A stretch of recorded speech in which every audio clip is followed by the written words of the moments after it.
दुर्वा, तांदूळ, शमीपत्र, तीळ घेऊन या 21 नावाचं स्मरण करून गणपती बाप्पाला अर्पण करा, म्हणजे गणेश सहस्रनामावली जप केल्याचे पुण्यफळाची प्राप्ती होईल. स्क्रीनवर बघा आणि एक एक नाव बोलून गणपती बाप्पाला सर्व वस्तू अर्पण करा. 1000 नाव जप केल्याचे पुण्य तुम्हाला मिळेल.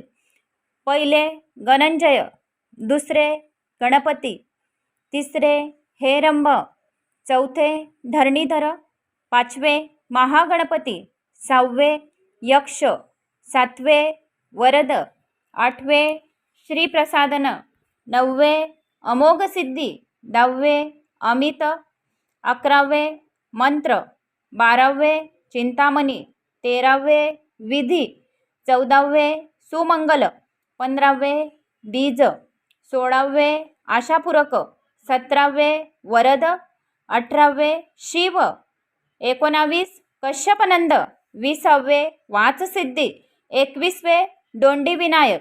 या माझ्या आवडत्या 21 नावांनी जरी माझे चिंतन केले तरी माझे सहस्रनाम जप केल्याचे त्या व्यक्तीला पुण्य लाभेल, असे स्वतः गणेश पुराणामध्ये गणेशजीने सांगितलेले आहे.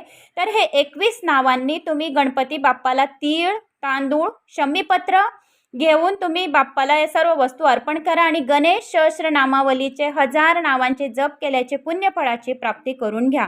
जय Shri Ganesha. Like, share, subscribe.